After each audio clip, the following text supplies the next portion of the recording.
Okay, we are now recording. Welcome to our last workshop or Turner's Talk for the year. I'm glad you guys could join us, and I just thought it'd be fun for a couple hours just to talk our favorite subject. And if you don't know already, we have won a free IRD from Alan Stratton. We had the most number of people submit ornaments. Isn't that cool? Very good, very good. So I'm talking with John Dazell and Mark Wallace about figuring out when we're going to do that. And, how many entries? Beg your pardon? 26. Okay. 26 entries. Henry Morgan came in the top 10 with his carved Santa, which looks a lot like Henry Morgan. You know? And then we had, I think, 4 others honorable mention. 4 or 5 others. I think there were 5. 5? Okay. There was one guy that posted in our Facebook. I don't recognize his name, but I recognized it from his Facebook post. I think it was 5. Okay, so yeah, that was exciting news. Of course, my only complaint was every one of the videos for it leading up to the, you know, the final revealing of who won had been long videos, you know. And like I said before, I started watching wood turning videos, and much as I love it, I'm just nodding off, and you know. You know, when you on YouTube, you can speed them up. You can go like 1.5 speed. Yeah, but you know, the bit about Detroit area wood turners was so quick. You know, I did one time, I was speeding up and I went right by it. Yeah. And I asked John Dazell if it was in the video, and he goes, yeah. And I go, okay, I'll watch it again. Okay. Let's see. I'm going to change my view here to gallery.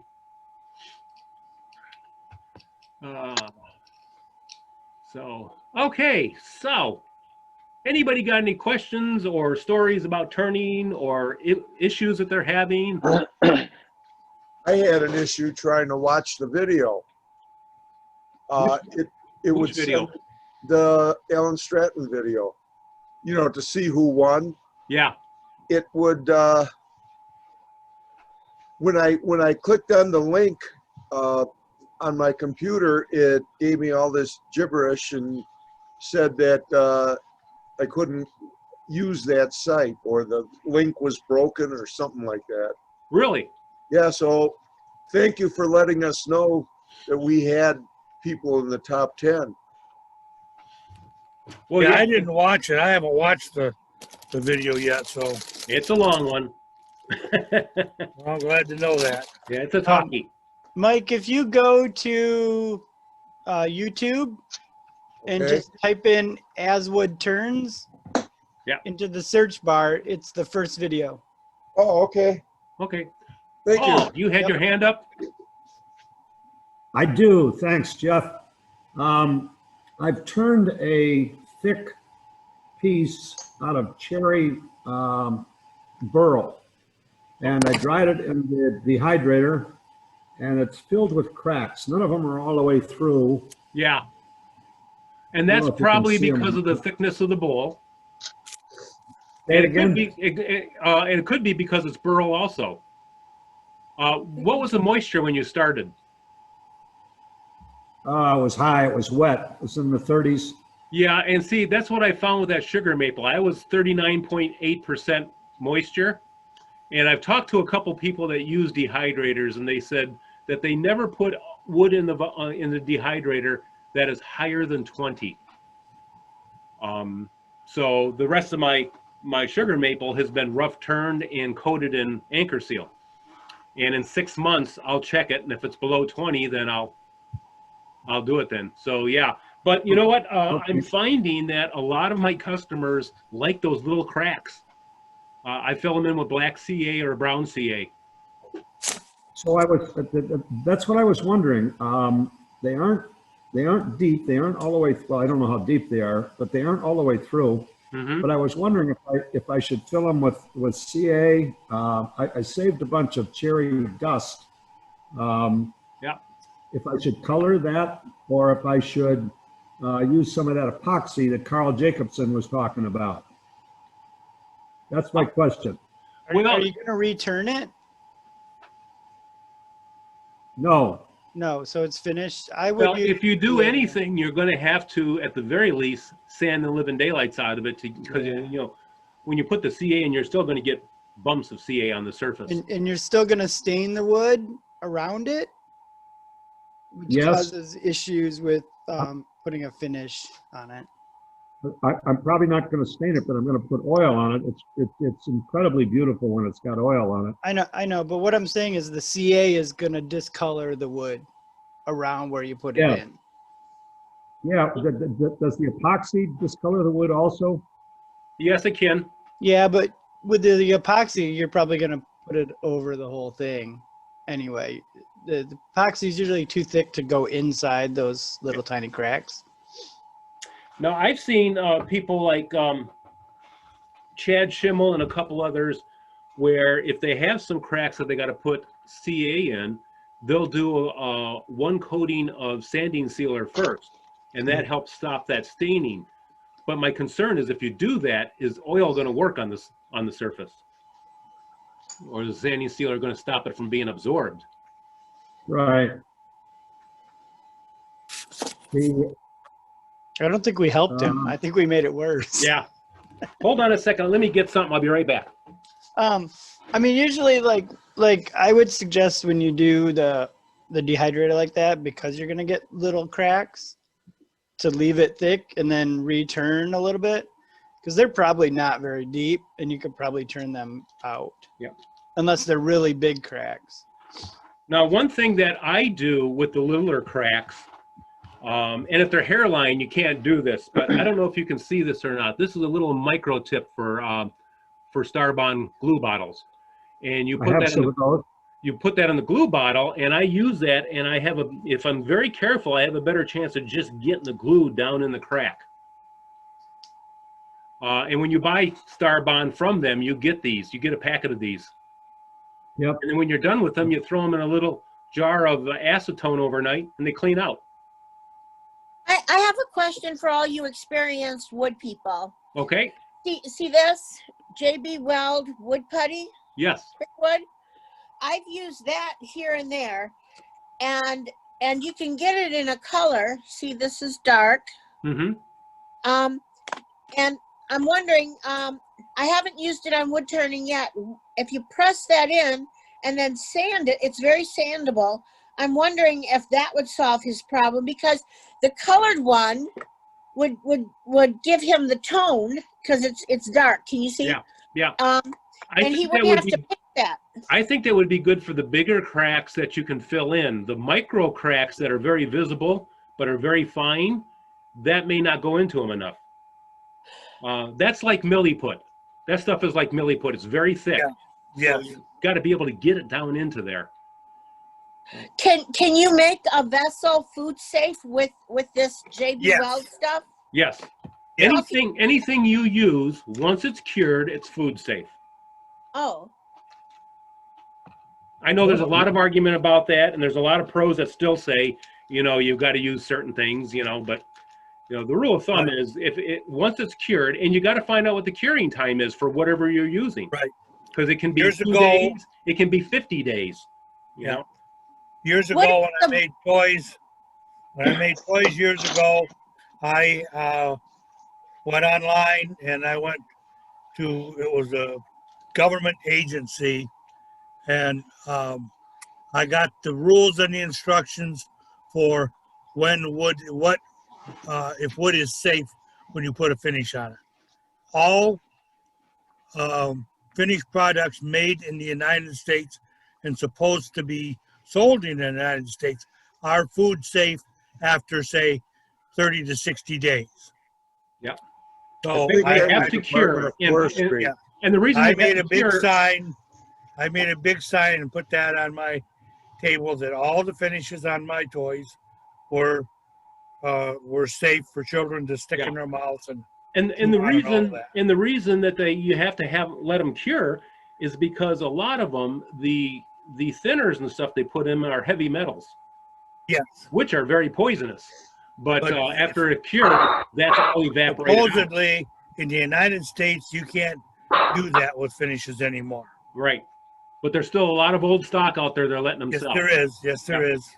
What is the black and brown CA that you talked about? Let me get it.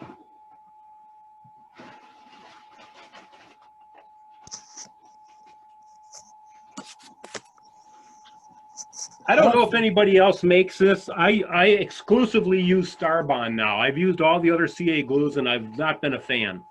But this is from Starbond. It's CA, it's medium. Yeah, it's medium, and it's tinted brown.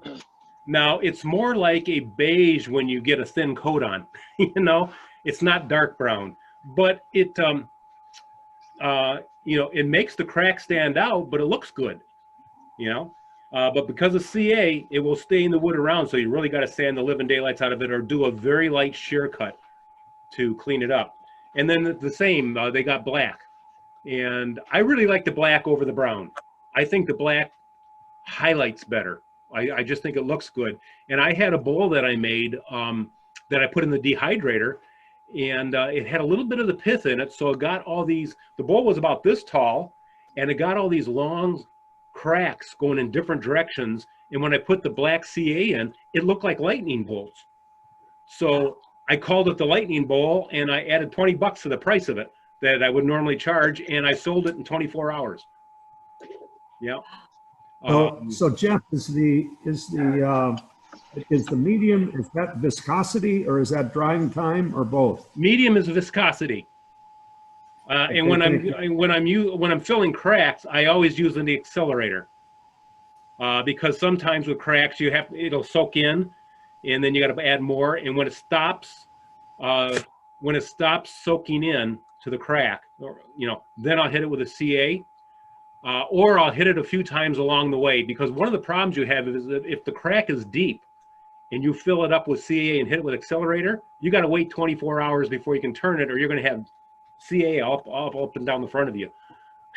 You know? Yes. And don't ask me how I know that. I have a big shield with a stripe. So highlight the process again. So let me see. Let me find something here real quick with a crack. The thing I found about accelerator is it makes the CA very brittle. So for filling cracks, it's fine. But if you're going to join something, I don't know if I would turn it after it was joined with CA. Yeah, you never want to join and use accelerator. You know, you'll see those people put one half with CA and the other half with accelerator. That weakens it by about 15%. Yeah. And that may not sound like a lot, but 15%, you know, it can add up. So of course, I used to have crack bowls all over the place. Well, here's an example. This is one that I'm getting ready to return. This had a lot of cracks in it. And so this crack especially was pretty deep. I'm going to say it was about a 1/4 inch deep. And it was about 1/16 of an inch wide. So I could literally get that micro tip down inside. And so what I did is I used that micro tip and I put CA in until it came up to the top. And then I stopped and I let it sit there for a couple minutes while the CA drained down. Because if CA in liquid form is thick, it'll take longer to cure. And once it drained down a little bit, then I went in with that micro tip again and filled it again until it was up to the top. And when it finally stopped soaking in, then I hit it with the accelerator on the surface. And now this is now ready to return. This has actually been sitting off to the side of my lathe for about a month now. So this is a piece of mulberry. This is going to be a gorgeous looking bowl when it's done. So, but that came with cracks. You know, a lot of your wood will. But that's the process I use. You can also, instead of filling it up with CA, you can put some in, then hit it with accelerator, wait about a minute, put some more in and hit until it comes up to the top and it doesn't fill anymore. But you still got to wait at least 24 hours just to be safe. And you also got to make sure you're using an accelerator that's not going to turn it white. Yes. And Because Starbond is the only brand that sells an accelerator that they said will not cause white spots or turn the CA. Yeah. I'm still skeptical about that, so I'm very careful when I use it. And I have had one occasion and I think it was on a piece of poplar where it did turn white. Okay, I haven't had it yet. I've probably coated 50 pens since I Okay. started with, and to me, Starbond, as far as I'm concerned, is as good as Glue Boost. Somebody else. It's a Yeah. lot less. I've been glue. using So, Glue Boost on my pens, and Yeah. I'm kind of starting to like it a lot. Yeah. so the Starbond, here's Starbond. Yep. Yes. Is that the one that won't turn white? Yes. Yeah. They advertise that. Hold on a second.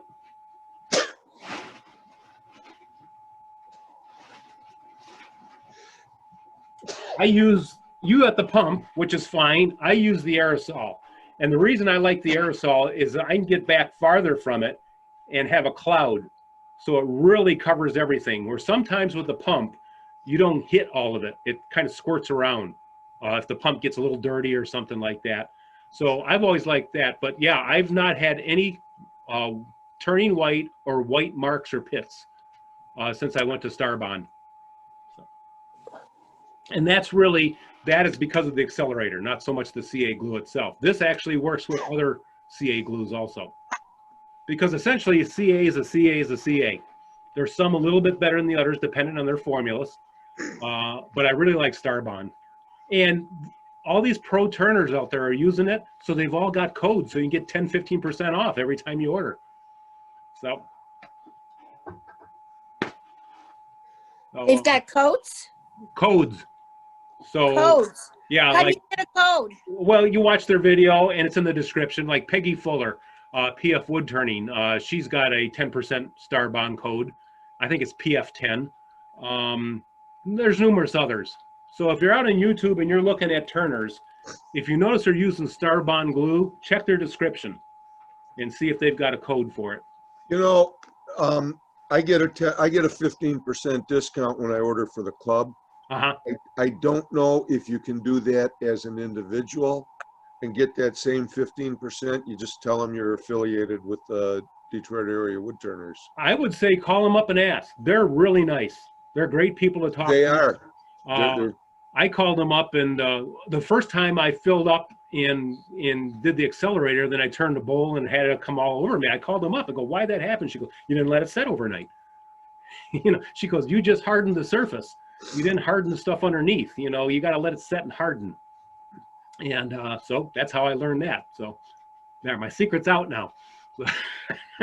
But yeah, they're great people. They're great people to talk to. So yeah, I don't think it would hurt to call them up and say, "Listen, I'm a member of the Detroit area wood turners. I know they get a discount. Do individual members get a discount?" You know what? 2 to 1, they'll give you a 10% discount. You know, because they've offered it through so many different sources. You know, I think they're working hard to really get their name out there, and they're doing a good job. They're doing a good job. And it's a good product. And like I said, you get extra caps with it because, you know, those caps, the tips always get bad. So you get a couple extra caps. You get those you get a package of the little micro tips, like 3 or 4 of them.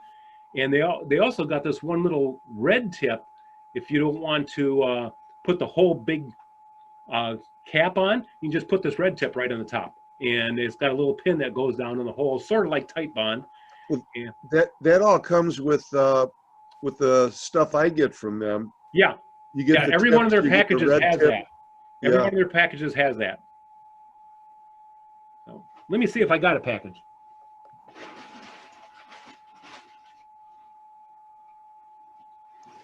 Now, the thing with getting the glue from the club is you're going to pay shipping on 1 or 2 bottles. I can spread that out over like the 24 or 48 bottles that I get.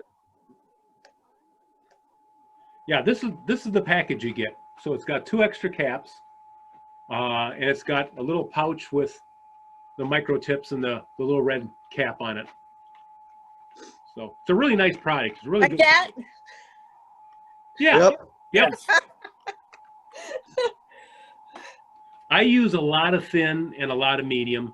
I use more thin than medium because that's what I use for finishing pens. And then thick, I use for bonding pieces together. And I also use it for putting my medallions in the bottom of turnings. You know, I saw somebody take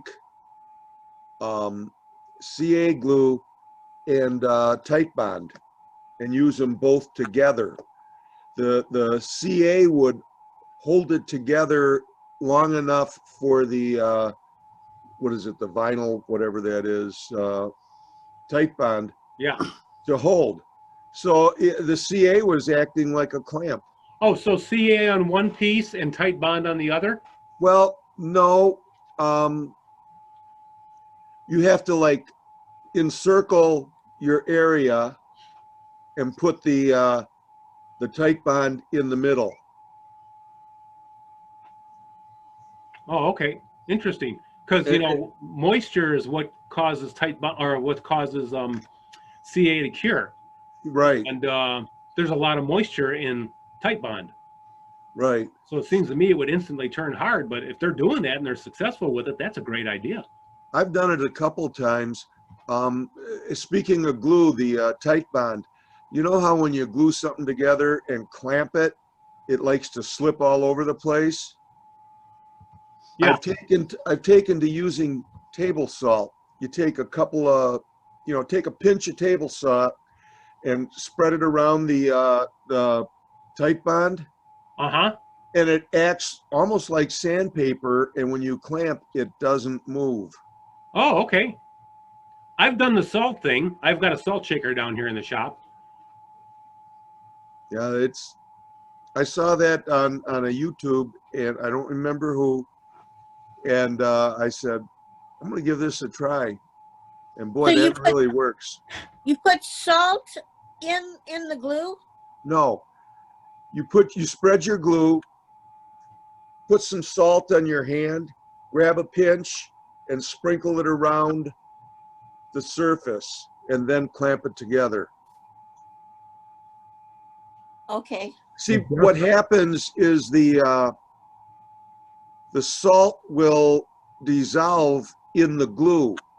So once it dissolves, it's not going to do that anymore. So you got to clamp it right away and it won't move. Okay. We just had a whole bunch of people join us, and if you waited long in the waiting room, I'm sorry I didn't catch that. I'm the only one running the show today, so. But welcome. We were just talking about filling in cracks with CA, and then we got on the topic of Star Bond and other CA glues. And Hey, speaking of gluing things, I'm redoing my shop, and I bought an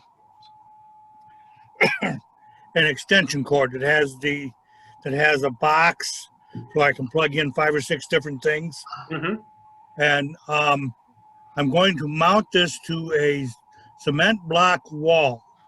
My plan is to use a piece of wood and put liquid nails on the wood and cement that to the wall. Will that work? And then screw the outlet thing on top of the board.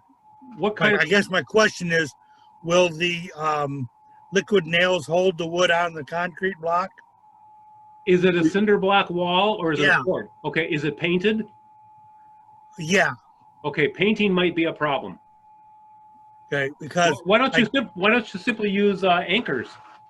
I don't want to do that anymore. There are holes in my blocks from using anchors before, but I'm a little skeptical of doing that. And if I can just glue it on there, I'm going to try it anyway. Yeah. I just wondered if anybody had My done that. suggestion would be in the area where you're going to glue it in, sand off the paint. Yeah, I can do that. So you're adhering to the cement itself. Or if you're in the area where you have your anchors that you're no longer using, make sure that the glue goes into that. That'll give you some surface. Yeah. There's no. This is just a blank wall. There's never been anything on it. But I just don't want to put any more holes in my cement block. So I just thought, well, I'll try gluing it on with liquid nails, see what happens. I think as long as you have enough pressure holding it while the glue is curing, you'll be fine. Yeah. All right. Thank you. Mr. Johnson, you've had your hand up. Interrupt just like everybody else. Yeah. Thank you, Mike. Jeff, a question about that medium star bond. Yes. I've used the thin. Well, the medium star bond, is the viscosity too thick to get in these little cracks? If they're a really fine hairline crack, possibly. I would use thin on that then. Okay. Like I said, I if you saw can get that something- micro tip down into it, then it's fine for medium. I saw Yeah, I something one time that thin will fill up to 4/1000ths of an inch, and medium will go up to about 8 to 10/1000ths of an inch. It'll fill that. Great. Thank you. Thank you very much, everybody, for the input Oh. here. Thank you for the great questions. Thank you for So the, I have a question regarding. I've seen people's workshops, and they have their tools on the walls. Yes. And individually, they're lined up like little soldiers. How do you make that? Does anybody have a pattern or advice on how to make that holder? you know the what? holder? What I did is I just I saw mine. I saw out on YouTube. Somebody had it like that, and it's just a box frame. It's just a box frame that I put at the bottom. I don't know if you can see the bottom or not, but it's about that wide. That's a piece of wood in the box that kind of holds it stable. And I put this a little bit up to kind of hold the handles in. And then this is a piece of plywood that's the length of the frame that I made, that I went in with a Forstner bit, and I drilled all the holes for the tool itself, and then I cut it right down the middle. And then I just took half of that and put that into the frame, and that kind of holds them in place. So it's like a C, and you put the tool in. Yeah. The tool just rests in there. Now, I've seen a couple different things where I've seen people build these and they just put magnets across, and the tool is held in by the magnets. I've also seen them where they've taken PVC pipe and cut it and just put it together and put them together in a frame and drop their tool right down into that. So I don't know this has if you its can flaws. see it. The tools move around a lot. You know, so there's a flaw with that. With yours, there's a flaw. Yeah, in that the tools can fall out of their slots and move around, and they don't fall on the floor or anything because of this second brace that I've got. But I'm always lining them up. What's the Nothing to say second you brace? can't put magnets in there. Yeah, that's what I've been thinking about. Harbor What's Freight's the got sec- 1/4-inch rare earth magnets. What was I've that, got Sandy? magnets on mine, if you can see it. What's the second brace look like? It's about 2 inches wide, just a piece of plywood right there. Can you see that okay? And that's right in line with the handles. And that's what keeps them from falling forward. I just put a shelf on the wall, just a piece of wood, 2 by whatever, 2 by 2, I think. Uh-huh. And I put a magnet above it, a bar magnet that I got free at Harbor Freight. Yeah. And that works great for me. Yeah. And those bar magnets are better than Rocklers. Yes, I've got a whole bunch of those. Yeah. I've got stuff stuck everywhere with them. Yep, I got one on my sideboard here with my calipers and stuff stuck to them. But the downside of having the tools behind you is you got to have a covering, or they're going to get all full of shavings and stuff from bowl turning. Guaranteed. I got tired of doing that. That's why I put this plastic up. It's a shower. That's bad when they're in front of you too. Yeah. You can see I got curtain up because I have shelves there, and I Yeah. used to get chips all over there. Yeah. This has been up for 2 years now, and haven't had a problem since. Right. Jeff, can you take a picture, a close-up picture, like a bird's eye view and a worm's view and a side view, and just email or text it to me? I'll tell you what, I'll put it on Facebook. Well, how do I do that? Oh, you don't have access to Facebook? I do, but I don't know how to use it yet. Oh, okay. I'll get an image to you. Okay, thanks. That's not a problem. Yep. Real quickly, Glenn, Phil, and Fred, I don't have video on any of you. And James, you got the light turned off. I can hardly see you. Which is I'm fine. here. I That's was what you're cutting. going for. I was here. I'm just cutting some wood, so I have my earbuds in and listening okay. to everybody. And Glenn doesn't Hey have any Jeff, pants hey on. Jeff. Was that Ron? Yeah, Jeff, I have a question about lathes. Okay. So I'm a new wood turner. I bought a used small Delta MIDI lathe in an estate sale, and I'm thinking of upgrading to a new lathe. Okay. I'm looking for some recommendations. I went down to Performance Center Tool, and they didn't really have anything on display that I was interested in. So I'm looking for some information from you guys to see if recommendations from you. So I've been looking at the Nova. There's a new Nova Orion. It's an 18 by 29 inch. It's got a swivel head on it, which I think might be easier to be able to swivel to work on bowls and so forth. Yeah. And I'm also looking at a Laguna Revo 1836. And I don't know about Powermatic and some of the other, I mean, you really can't see anything in operation. They don't have anything to demo or show you. Yeah, and you can go on in YouTube and see a lot of different types. There's a lot of Powermatics out there. And I'll tell you what I've learned from a couple people that I watch and respect on YouTube. One of them is Ernie Conover. I don't know if you guys know Ernie or not. He runs classes down in Ohio, and his father developed a lathe called the Conover lathe, and he's been a lifelong woodworker. He's been on television. He's got stuff in the White House, you know, and he's just the nicest guy in the world. And he said, buy as much lathe as you can afford. So I've got a Nova DVR XP. I bought it from Chuck when Chuck got his Powermatic, and I like it. Little short in the bed for me. And I've been trying to find a good price on a used bed extension. They don't exist. People just won't get rid of them. And to buy them new, they're almost $300, which I thought was kind of ridiculously priced.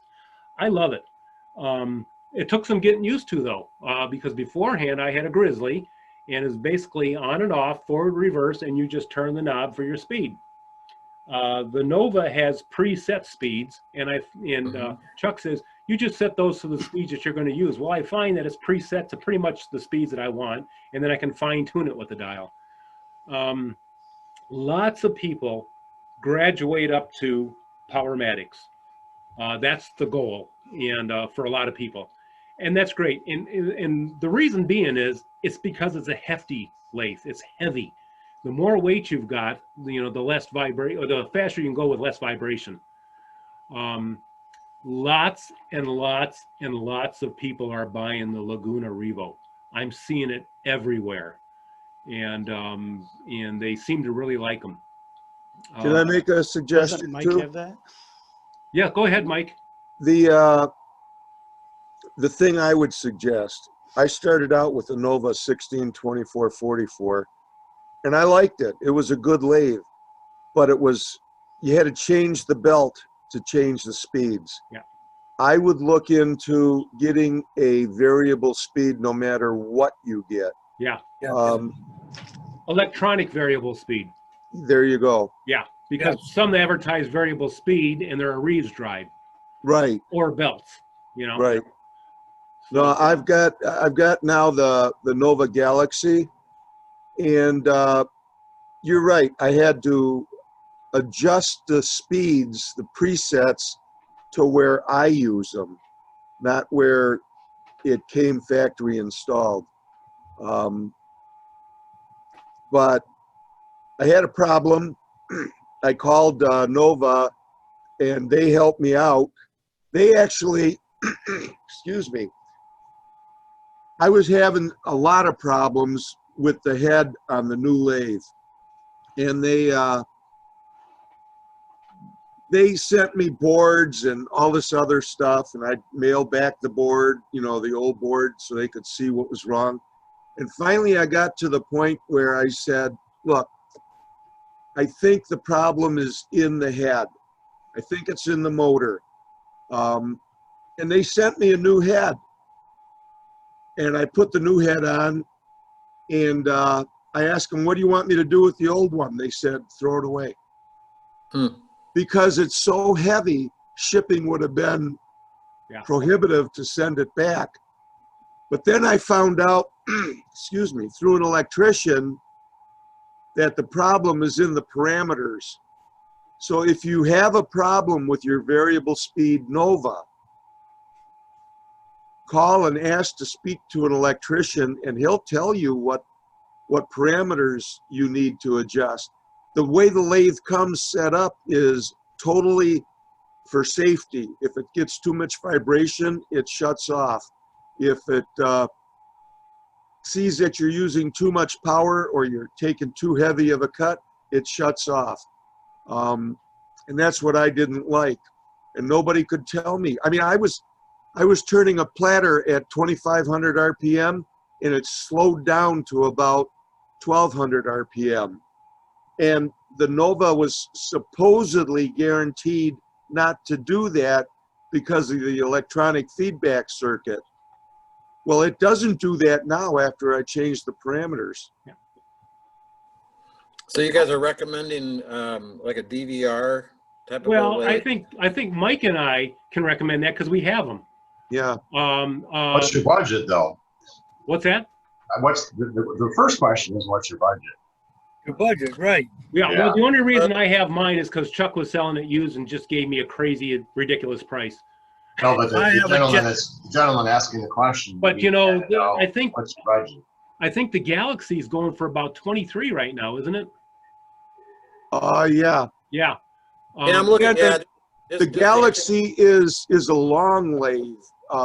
Yeah. It's, I think, 44, 46 inches Yeah. long. They came out with that because everybody was complaining about the bed length.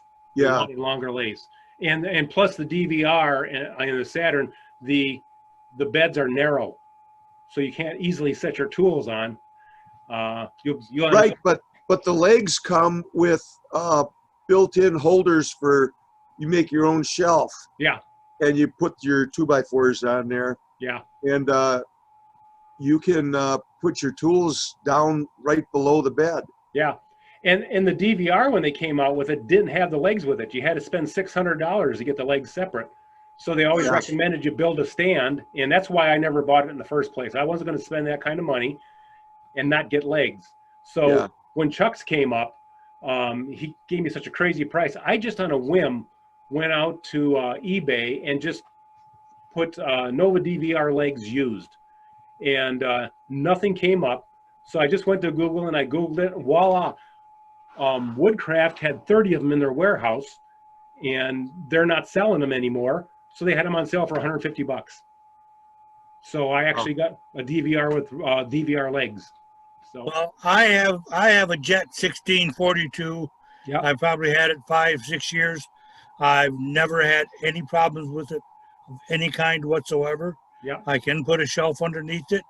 And But that's that's, the lathe we have in the club. That's our demo. it's like the one we use upstairs, the big one we use for demos. It's a very good I've lathe. had no problem with it. Yeah. If I was Ron, going to go my out and buy a new one, I'd buy a robust probably because they're made here, but they're $6,000-7,000. Yeah, And I figured at my age, I didn't need to spend that much for a lathe. yeah. So I'd I'm be- very happy with my Jet. I would be living alone if I did that. Yes, Right. well, that's two of us. Ron, Now, I We'll be noticed, living together. Sam Angelo is a robust dealer, and he was talking about it in a recent video. He recommends the Scout, Yeah. or not the Scout, the Sweet 16, Yeah. which is about half the price of the American Beauty, and has a lot of the same capabilities, including you can take a section of the bedway out and have up to, I think it's 24-inch. For a bowl, Wait. yes. Yeah, which Still I like thought was $8 pretty grand, cool. isn't it? What's that? It's still like $8,000, isn't it? Yeah. No, it's about it's about a third the price of the American Beauty, I think. I think thought it's they're all 3,000 started or around- something like that. Yeah, 3,500. they're all like $5 grand plus on Yeah, Yeah, they I are. think so. that. Yeah. But you know, Nice. they're Very all nice. handmade individually too. So Yeah. here in the Yeah. U.S. So Ron, I would make a suggestion, and I know it's COVID right now, but when that's over, go to somebody's house and try their different lathes. Yep. Yep. See what you like about them. Okay. No, I appreciate all the input, you guys, and I'm trying to keep it under. Somebody asked about the price. I'm trying to keep it under $3,000, right? Mhm. Yeah. So Are you open to that's a lot of buying? money You know to what? spend anyway. Ron, There's a you have Powermatic. access to Facebook because I've seen you post out there.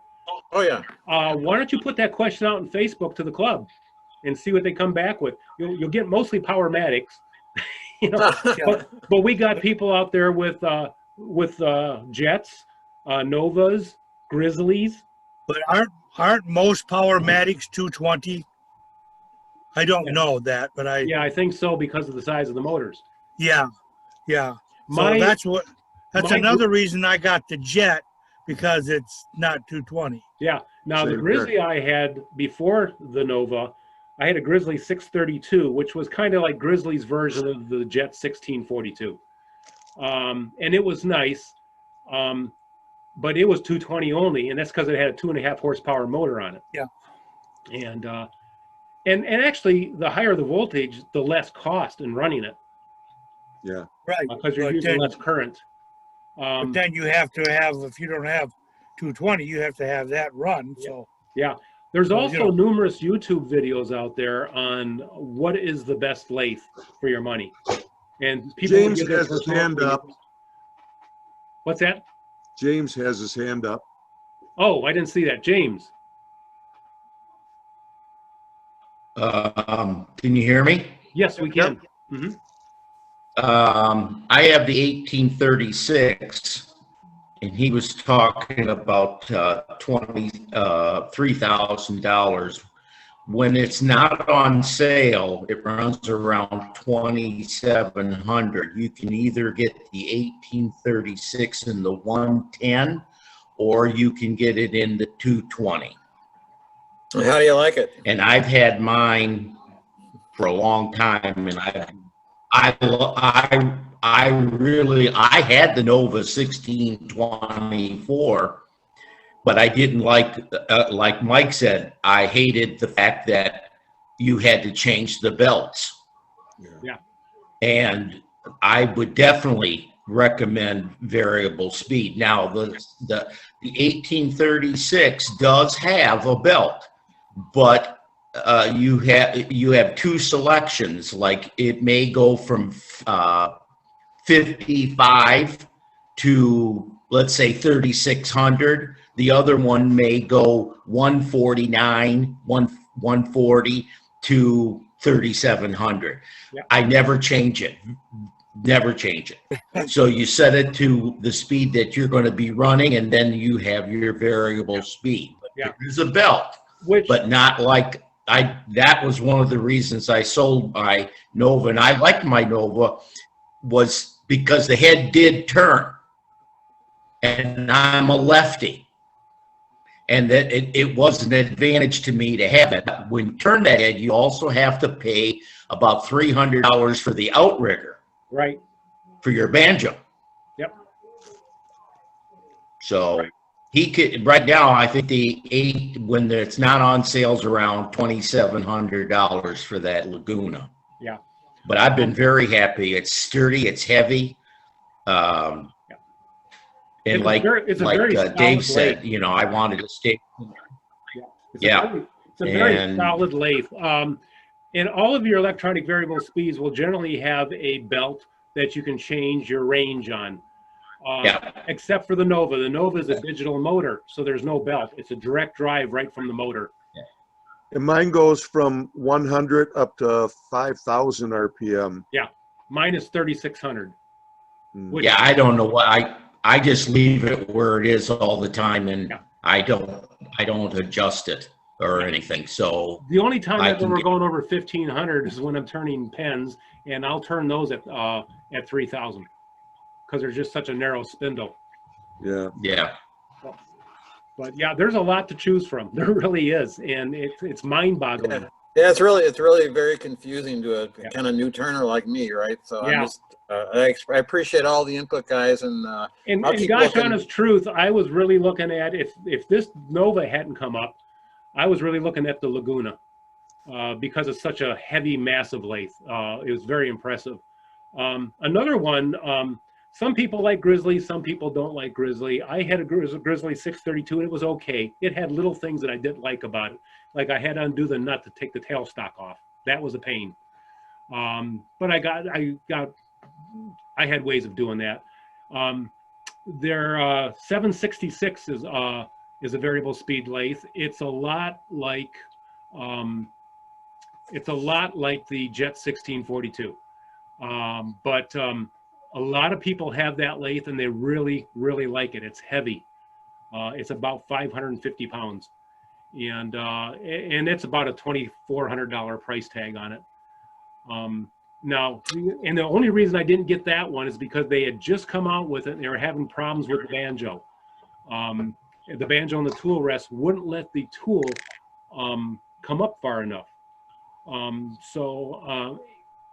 know, it was coming up just even with the center point, the point.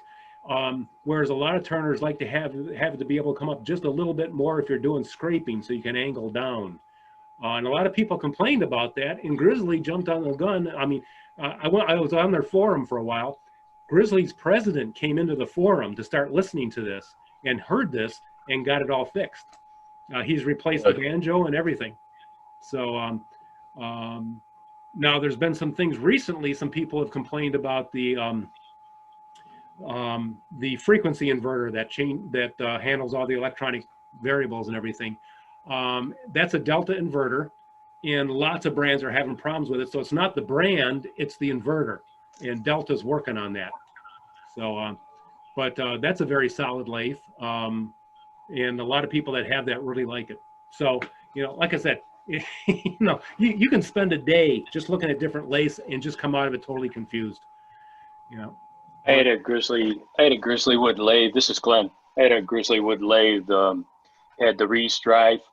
I think it was a 1236 or something like that. But I couldn't get rid of that thing fast enough. Every bolt, every tightening knob came loose. The plastic adjustment knob on the top came off. The headstock. I had to put shims in the tail stock to have it meet the headstock with the two centers pointing together. So it was just, I just like I said, I think I had it like 2 or 3 years and finally had enough. And I had that's a lot when of I people upgraded to the Powermatic. So yeah, I've talked to a lot of people that had Reeves drives in different brands, and that was the lathe of its day. You know, that was the first real variable speed. However, they all said the same thing. There's so much vibration in that lathe that everything was vibrating loose. And I've got a 35-year-old Powermatic 90 with the Reeves drive. Yeah, runs like a charm. That's good. Smooth, it's quiet. Maybe I'm one of the minority, but well, that's a massive lathe too, isn't it? yeah, it's a big boy. Yeah. Wasn't it like 700-800 pounds or something At like least, that? Yeah. Yeah, so there's a lot of vibration absorption there. Yeah, I mean, for me, I was shopping for a new lathe, and my requirement, I was using the criteria of budget first, of course, space in the shop, how long can I have it, and then do I need or want a sliding headstock or a sliding and rotating headstock, depending on your back. Yeah. But for me, being a new guy, I'm a retired engineer, so I like nice tools. I was looking at ridiculous lathes, and as a newbie, I decided, well, maybe I'll just buy an old Powermatic 90 and see if I like turning before I get too crazy on spending a pile of money. So that was like $800. Yeah. And our former president Vince has a Stumpy, I think it's called Stumpy lathe. Stubby, which is basically for bowls, and you stand at the end of it. Yeah, which would be nice. Yeah. And I would think if you've got a bad back, that would be the way to go.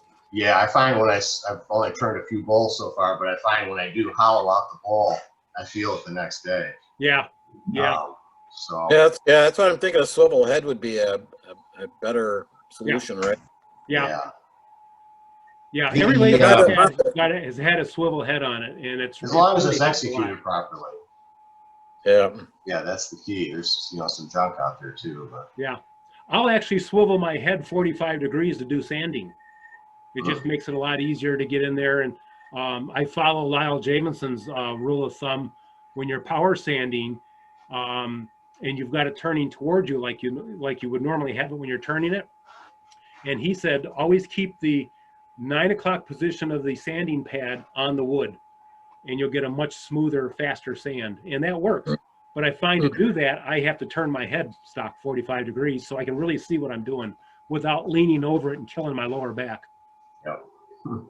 When I was 20, it wouldn't have mattered. Yeah. Sandy. Trouble is, we all get into this when we're a little more advanced in age. Yeah.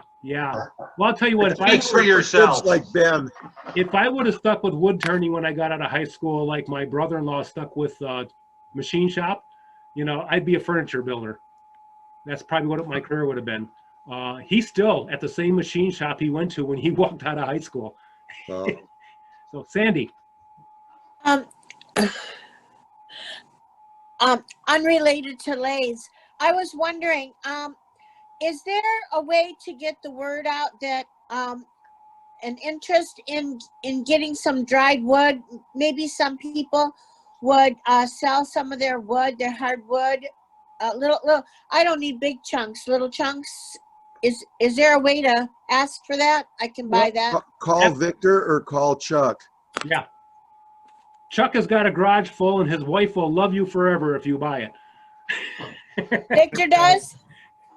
What is Victor's kind of hard to get a hold of right now, though, because he is just buried with work, and he's dealing with a lot of issues since his father's death, dealing with the estate and so on, and all the emotions that come with that. So I know a couple people have called me up and said, you know, I've been trying to get a hold of Victor, and he's not returning calls. That's why.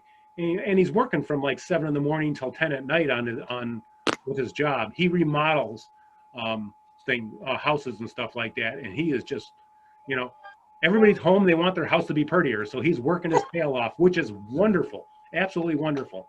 So yeah. Okay, well, the sun shines. Yeah. So contact Chuck. So how do I get their numbers? On our website in the members only area. And actually, Chuck is on the club info because he's on the board. So go to the club info tab, and you'll see the names of all the board members.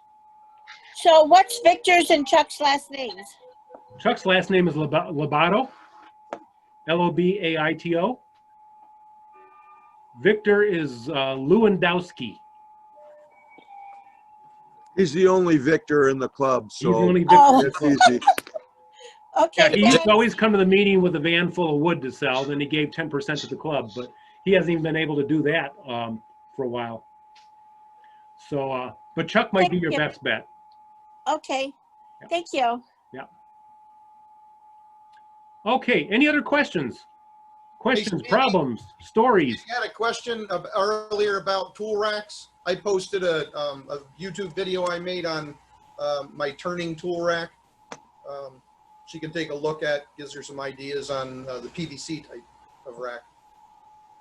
Where do you find it on YouTube? What should she search for? I put it in a private message to Sandy. Busy. She okay. might not even see the text for a while. So Sandy, you need to go look at your chat. Turn your mic on, Sandy. Sorry. Look in the chat, and you'll see a private message from Phil telling you, giving you the YouTube link for his Thank rack. you, Phil. You're welcome. So. Okay, anybody working on new projects? It's too cold. Not when you got a heated garage. Or you're in the basement. I've gotten back to putting a lot of time into hollow form turning. Got my Jameson jig out, and I posted a picture of that last week. And I turned that catalpa vase. And so I'm working on some other things right now. I'm getting some logs ready to do some hollow forms. And I'm getting back into segmenting too. But I find I've got a little problem with my saw, and that is the blade is off by about a 32nd of an inch in the back from the what's the slot in the table saw? The slot. Perf slot. I don't know. The guide for your Miter gauge. Miter gauge, thank you. Miter slot. So I've got to take my saw apart because it's a contractor saw, and I got to get in there and I got to do that fine adjustment to get it lined up, because that can mean a great deal when you're cutting segments. Do you use the Seg Easy system? Yes and no. I made the Segi sled, Okay. but I got the wedges from Keith Barrow in England, because he was making them on a 3D printer and selling them. I got wedges from, I don't remember where, but it was a guy in the United States here. I got four wedges for, I think, $42. Ours we've got so far. Which was a good price. That's a good price. And then I took those wedges and I took a Did pattern. I tell you that that Katie's boyfriend Brian has been diagnosed with COVID? Yeah, I've seen guys actually take those wedges with just their miter. Locked out of You work. use the wedge and the miter to line up the miter with the blade and everything like that. Turn the mic off. Segments that way. There you go. Yeah. So I guess, you know, whatever works for you. Yeah. And there's people that went on and bought the Rockler sled and did it that way. Right now. I've got the Rockler sled and I couldn't get it. Yep. Before they got his results. If somebody's on the hard to telephone, if set you it. can mute your mic, please. Hope not. Go ahead, Mike. Right. What was I saying? I told my pastors I'm not, you know, until I'm. Nope, I lost know it. that I'm clear. I'm not. Convenient moment. It'll come back at 12:15. Need to be. Probably. I got some folks over there that you know are in the. Hold on a second.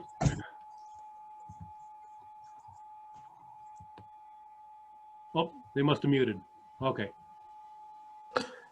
Yeah, Jeff, I made a table saw sled, and I actually made it adjustable in the back so that I could adjust it to make up for any. When I retired, I went and did what you're just describing. I went and fixed I had to, you know, fix the top of my table saw to get it so that the slot was lined up with a miter slot. And then I made a sled, because I never had a sled before, and for doing segmenting, right? And then I made it adjustable in the back so that I could adjust it to make it exactly perfect. And then I used the five cut method to figure out what, you know, how to get it exactly right. So it's right on now. Okay, well, that's good. My situation is it even affects my regular cutting. I was making a platform to hold my computer because I was telling Dave earlier that I'm building a small studio in my shop so I can have multiple cameras. And I literally had to set my miter at 2 degrees to get a straight cut. Oh, wow. Yeah, and there's usually only 3 bolts underneath your table saw, the top of the table saw. Yeah, you loosen them, then you tap it. And right. You know, I know the direction I got to go. But it's a contractor's saw, so it's like working through a tailpipe. You know, you've got only so much space, you know, but I'll get it figured out. Yeah, I really I really put a bad cut in my thumbnail actually when I was doing that, because I was reaching underneath the saw and doing all the adjusting, and there was a really sharp piece underneath there. It wasn't the blade. I don't know what it was, but anyway, got to be careful when you're working underneath your table saw. Well, yeah, you know, and metal stampings do that. Yeah. Yeah. Yep. Yeah. So well, I've got a 40-year-old Sears Craftsman saw, and it works really great. That's mine. Mine's a 1986 Craftsman saw, and it's all cast iron, made in the U.S., and it's a wonderful saw. The only thing I had to do, it had the X-Acto rip fencing system on it, which was awful, just awful. So I finally got sick of that and pulled it off, and I put a Delta T1 fence on it, which is like a Bessemer. And, it's great. It's a great saw. I love it. So when I'm doing that, I'm literally taking everything off of it so I can turn it upside down and put a dust capturing system on it, because it sits right next to my dust collector.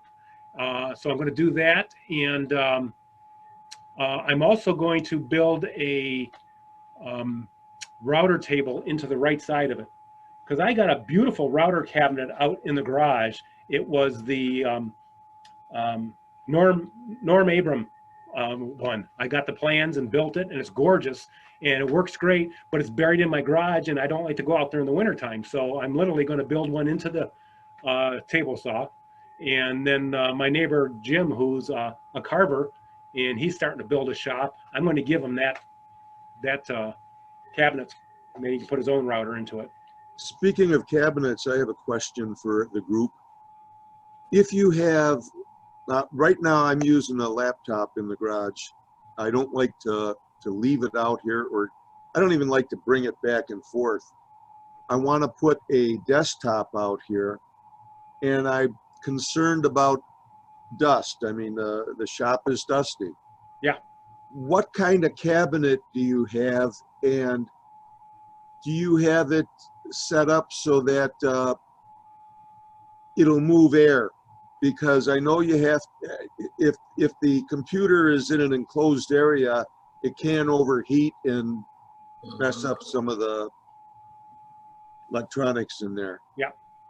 Well, I've got a friend, I can tell you, a friend who's got one in his shop. It's a desktop, and he built a cabinet. And what he's got, he has got a grid about 6 by 6 on the top of the cabinet. He said he could also do it on the back if he wanted to, but it's just holes drilled, and that lets the air come in. And he put filter material, charcoal filter material on the inside of it that it can take off and clean. So it's pulling the air in and it's filtering out all the dust. And then he's got a muffin fan, which is a computer fan. He's got it mounted on the inside of the cabinet to push air out. And then he's got a screen on that to capture anything that might come through. So, and he said that works very well for him. So that's the trick. You gotta have the airflow, but you gotta filter the living daylights out of it. Can you get those filters anywhere?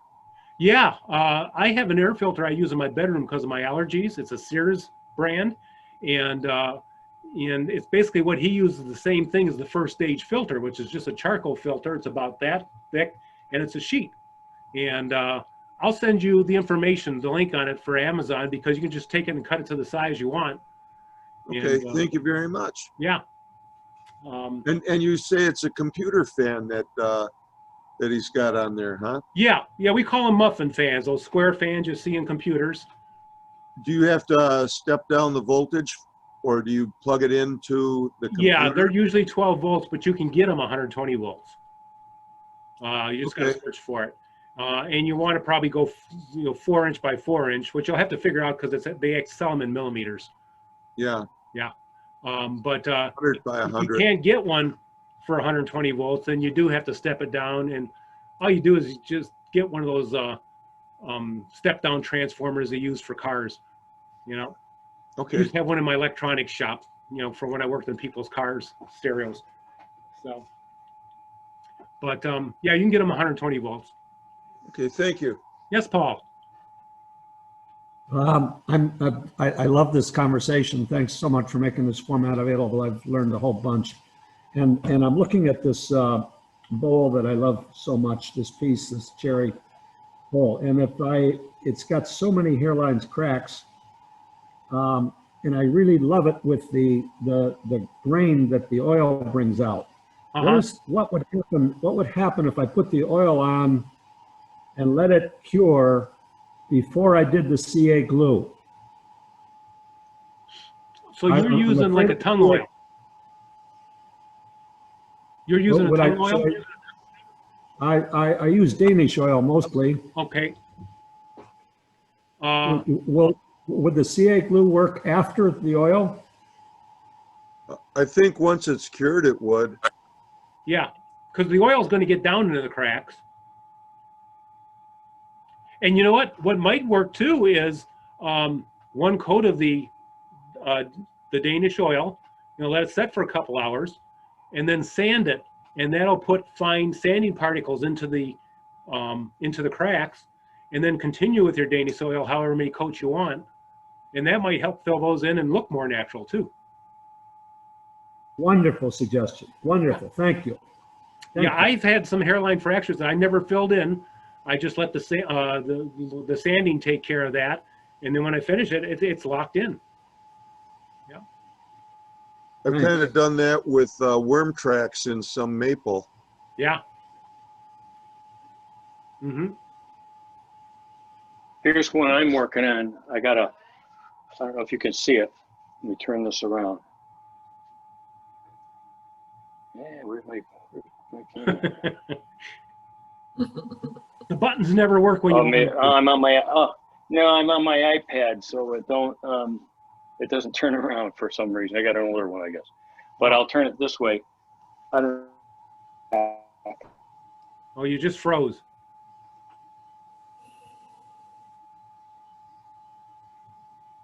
Glenn, be on the phone.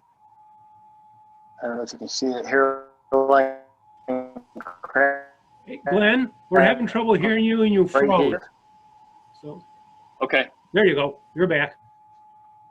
Yeah. Well, anyway, it's a hairline crack, and this I did what you did. I took the. I took some CA and I sanded it. I sanded the crack and left the sand on there.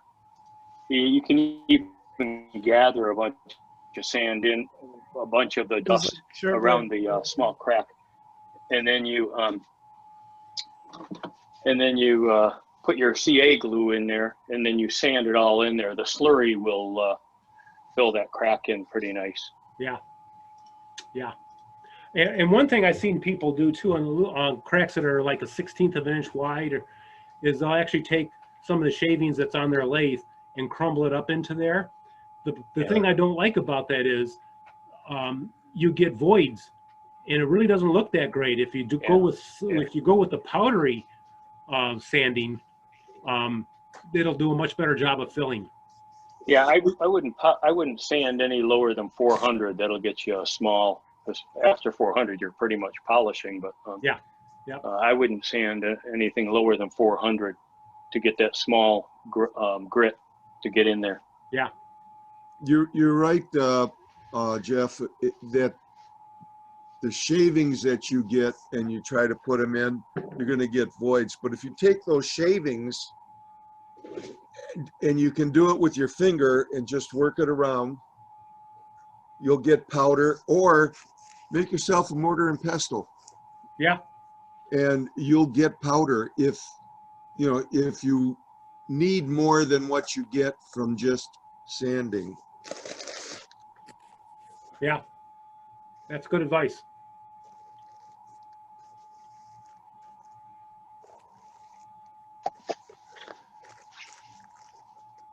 How about a new tool review? What's that? How about a new tool review? Sure. All right. After watching Carl Jacobson, I sent to Grizzly and ordered the sanding, pneumatic sanding drum that he had, and I got it yesterday. I have not used it yet. I'm quite impressed with how it's put together. It's very well made, and it comes with one sanding sleeve that looks to be about 100 grit. It doesn't tell me what grit it is, but and it also comes with, there's a cap on the end, and it also comes with an extra fill valve, tire fill valve thing in case this one's damaged or you lose it. So it comes with an extra one of those, which I thought was real nice. And you just pump it up with your air compressor, or I'm going to use a bicycle hand pump to start out with, just to make sure I don't blow the bladder apart right off the bat. But I watched his video again last night to figure out how to attach it to my lathe, and it's not hard at all. So I'm hoping over the holidays I'm going to get a chance to try it and use it, and maybe at the next January meeting I can give you a was it good or wasn't bad review on it. But so far I'm impressed with it. And when I bought it, it was $78.95 or something like that. If you sign up for Grizzly's emails, they give you 5% off. And right now they have free shipping. And then they do charge you Michigan sales tax. It comes from Missouri. And so the grand total price was, I think, $79.40. So I don't know. To me, that's not bad, but you know, I'm kind of impressed with it. So Is it next month I'll let you know. grizzly.com? Pardon me? Yes, grizzly.com. Okay. So what is you have to Yeah, I pressurize just it, and then how picked up long does it mine. run? Yeah. run for? Yeah, it has a rubber bladder on it, and on the end, take the cap off, and it has a filler thing, just like your bicycle inner tube or your car tire. Or how long You does it unscrew run that. for? Yeah, and it's an airport. You just hit it with your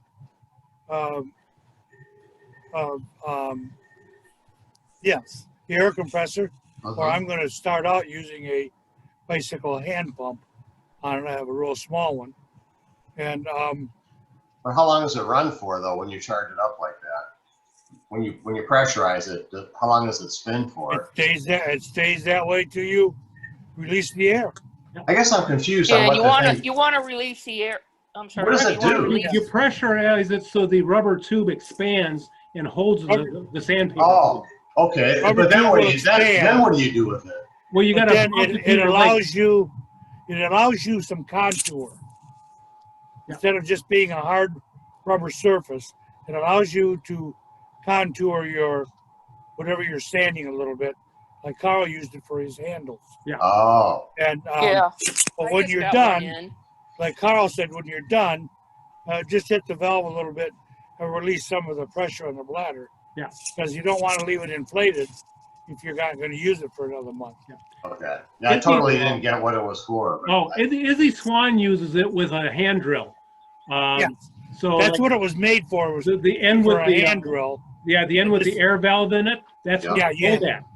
And then the other end goes into the drill or into your lathe. Yeah. And this end is actually your handle. Your drill is on the other end. But Carl's rigged it up so he can put it on his lathe. It's not hard. I'm going to try it. I'll let you know next month whether it was a yay or a nay. Cool. Hi, Cindy. Hi. I got one of those too in the other day and Yeah? just opened it. Yeah. So I'm gonna give it a shot. Hey, I had a quick question for you. I just bought a jet fine particle dust collection that goes, the filtration system that goes up on your ceiling. Yeah. You know what I'm saying? Yeah, Yeah. the air cleaner. So I'm getting ready to put that up with some help from a friend. Which way should I have my filter? Facing the garage door or facing the house? I don't know which way to orientate that. Well, I have mine on a shelf to the left of my lathe with the filter facing me. So Okay. it's pulling the dust that way. Okay. And then it's blowing the air, clean air out the back, and it circulates around the shop. Okay. When I had mine out in the garage, for when I use my table saw and stuff, I actually had it hanging right above me. Okay. With the filter being So- about even with me.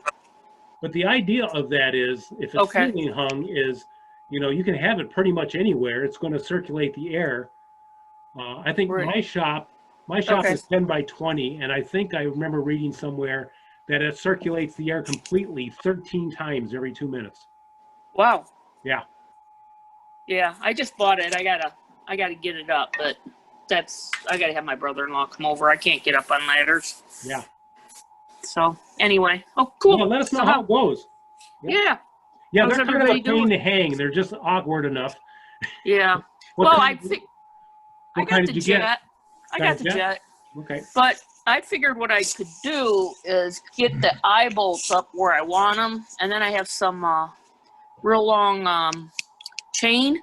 Yeah. And slowly raise it, each corner until I get it where I want it. Well, there you go. That's an idea. Yeah, because I can't lift it. There's no way. Yeah.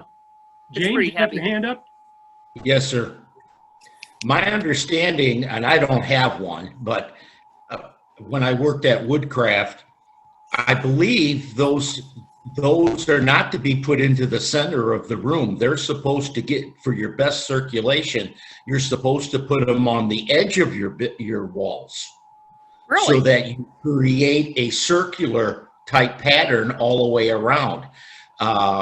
That's what I understand, but I would definitely look that up on a computer under a website and see what's the best place to put it to get the best circulation. But I was always my understanding was that it was to be more on the side, close to the sidewall, so that you create that circulation all the way around.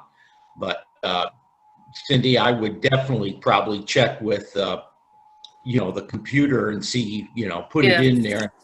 There's nothing you can't find today on the computer. Isn't that the truth? So that you put it in the best location to get the maximum out of it. Right. Thanks a lot for the info. I was just like, where should I hang this dang thing? Sandy. So we were saying general consensus is there's nothing you can't find on the computer.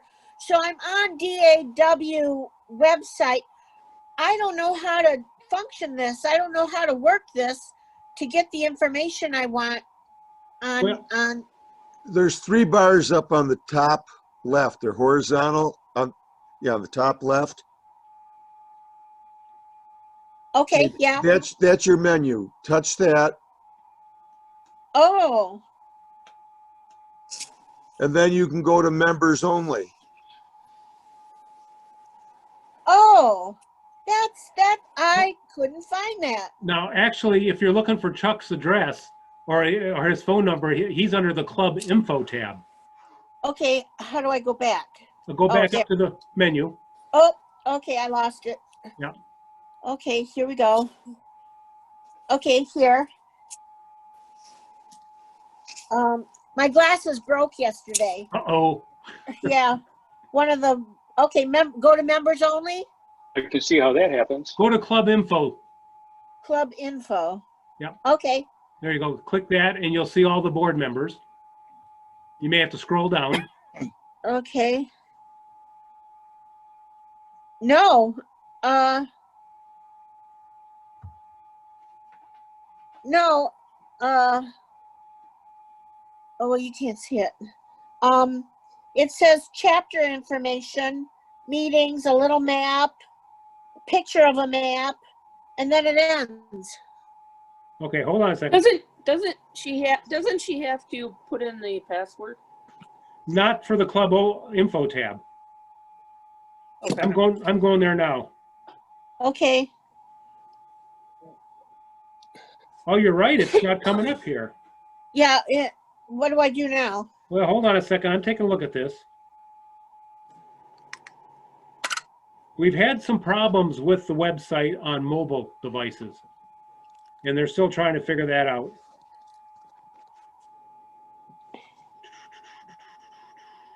It says when I hit members only, it says, okay, it says members videos. Yeah. Well, there's 2 tabs there. There's members only and members videos. Okay, let's see. So if you just tap the members only, it should take you to that page. If you press and hold on members only, then the members videos come up. So it says members only at the top and members only videos. Which one do I do to get the members only? Okay. And do you have an iPhone? Yeah. Okay. You might have a problem with it then, because we've had problems with iPhones. Yeah, nothing's. You'll have to use your computer. Jeff? Yes. It's Henry. Hi, Henry.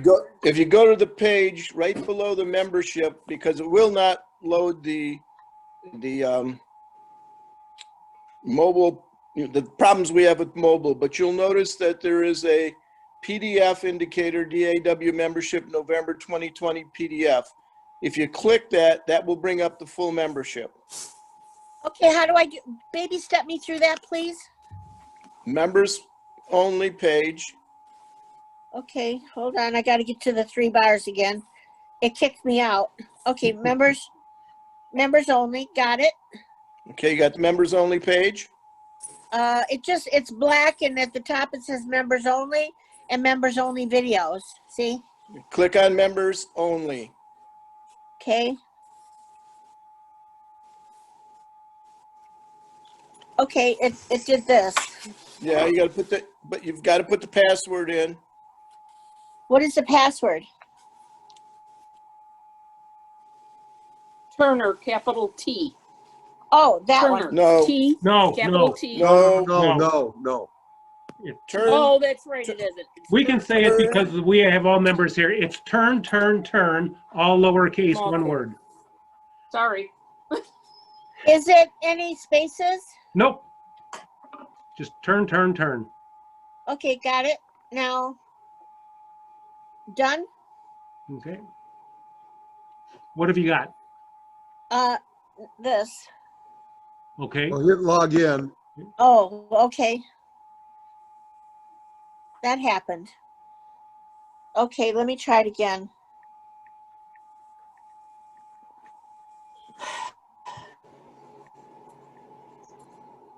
Okay, I know I did it right that time.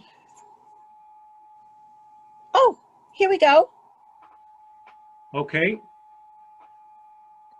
Okay, it did this. Okay. Yeah. Click on the PDF logo.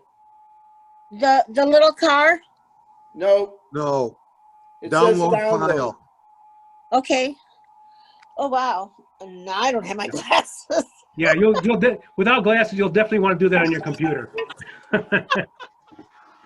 So, let me write this down. How I did that was I went to members only, Uh-huh. and then, Put in the password okay, and then click the download.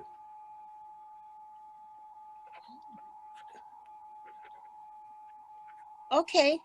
Thank Now, you. when James was talking about there's all kinds of information out on the internet, he's also talking about YouTube. We talk about YouTube a lot. There's millions of videos out there on how to do pretty much anything and everything. You just search on the subject you're looking for. So, how do I do that? I go YouTube and then what? Yeah, youtube.com.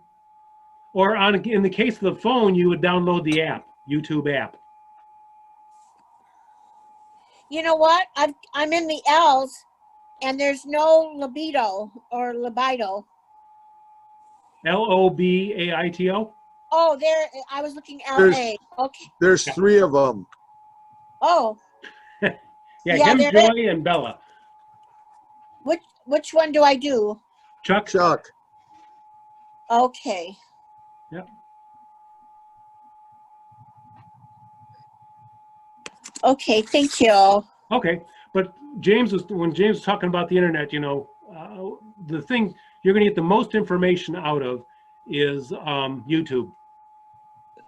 YouTube is full of millions of videos on how to do things. So do I go DAW Woodturner on YouTube? No, you go to YouTube and you search on what you're looking for. So for instance, if you're looking on how to turn a bowl, you type on search, turn a bowl, and you'll get millions. It's amazing. You have to target what you're looking for. Yeah. Wonderful. Yeah. Fiddles, boom, right? You can search on anything. How to clean your house. I mean, you name it. They got it all out there. Thank you. Okay. Hey, since we're talking about tools, also, I wanted to show something. I've had a couple people now ask me about the Catalpa vase I just turned, how I sanded the inside, because I sanded it down to 400. And, there's not a lot of tools out there for that. You got to kind of make your own. So what I did is I have this 1-inch sanding pad that I got from Vince's Wooden Wonders with a 60 grit pad on it. So I took a piece of 1x, drilled a 1/4-inch hole in the side, and that's how I sanded the inside. And it worked really well, and I could put some pressure on it and everything. So what I'm going to do is I'm going to cut this off even, and I'm going to epoxy this in. Then what I did for the very bottom of the bowl is I drilled a hole in the end of my stick, stuck it in there, and just went straight in, and just went back and forth. Jeff, I got a suggestion for that. Okay.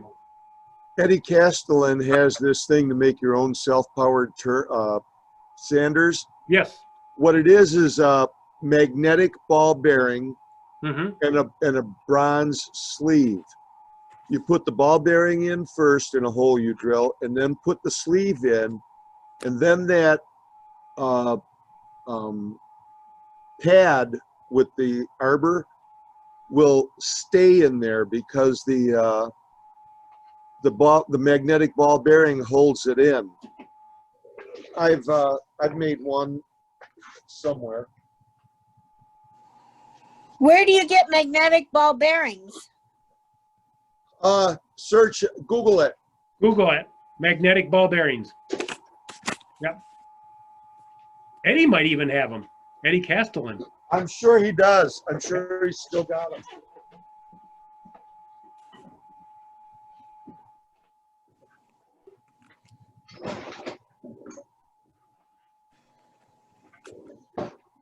I can't find mine right now. I got to organize my shop a little better. Well, then you won't find anything. I know. I haven't used this in 4 years, and I'll throw it out, and oh crap! You can come to my house, Mike, and practice, because I'm redoing my shop right now, and it's open for anyone that wants to practice cleaning. Do you have a dust collection system? Yes. Make a suggestion to you is plumb your shop. Put hoses by all your machines. Already got it. I just I've already done that. Boy, that cut down on the dust in here immensely. Yeah. I've got all this stuff. I'm just kind of rearranging things and getting rid of some things. For a better workflow. Are you getting rid of any tools? Let me know. Oh, I'm first in line. You're like number 47 in that category. So I'll put you on the list. But my biggest problem I'm discovering is I got way too much wood down here. Yeah. But, yeah, I got to process a lot of wood. I don't know about the rest of you, but I can't park in my garage. And I got a 2 3/4 car garage. Oh, no, I've got 2 cars in my garage. Paul's I have a complaining shed. about the same thing. He's got a garage full of wood. Yeah. I have a 10 by 12 shed that's full of wood, so. And that's not counting all the wood I got in the shop here. Yes. Yeah. Mm. Yeah. Yeah, once people find out you're a woodworker, they're always volunteering wood. Or I'll drive down the street and see them cutting down a tree and ask them what it is and say, hey, can I have a log? I quit doing that. Yeah, I've slowed down. I won't say I quit. I slowed down. I was going to get some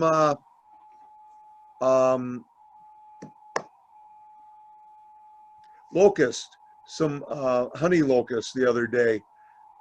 And I went to go pick up the log. It was maybe a foot long, maybe 18 inches long by 9-inch diameter. You know, when that stuff's wet, it's heavy. Yeah. Couldn't pick it up. Yeah. It's amazing, isn't it? Yeah. It's pretty heavy when it's dry, too. Well, yeah. Oh, don't try turning it dry. That's like turning a brick. Yeah, oh, yeah. Yeah. It is so Well, we had some hard. for one of our competitions at the picnic a couple years ago. One of the pieces we had was honey locust. Yeah. And man, that was tough.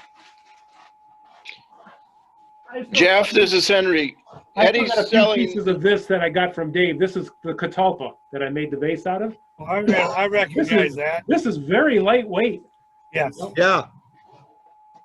Very, very fast growing, open grain. wood. Yeah. It's gorgeous. Has cookie. anybody turned bristlecone pine? What kind of pine? Bristlecone. I haven't heard of that. It comes I've out heard of of the it. west, and it's really hard. It's very dense, and it's said to have grown when Jesus walked the earth. Oh wow! I should remember Oh that. yeah. That I believe those are the oldest living trees on Earth. The longest lived and the oldest. Do you want to see a piece of it? Yeah. I'm I'll go surprised get it's not protected. I remember think it planting is. those when I was a kid. Because I know when I get Bethlehem olive wood, there's only a couple sources you really get Bethlehem olive wood because it's protected, and it's the prunings from the trees in Israel. Right. Right. And very expensive. You know, you got all these places that are selling Bethlehem olive wood now, and it's not really Bethlehem olive wood. Right. Wow, look at that.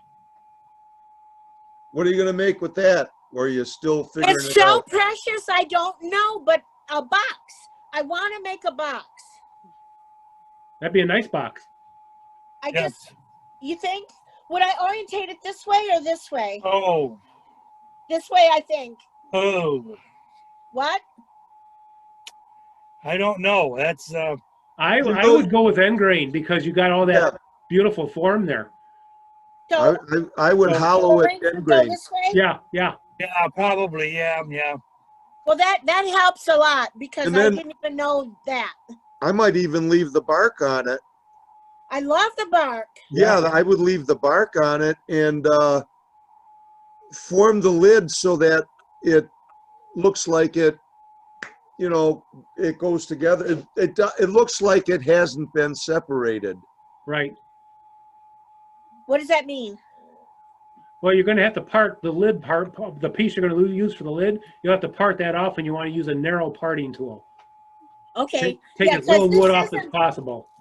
Yeah, let me see.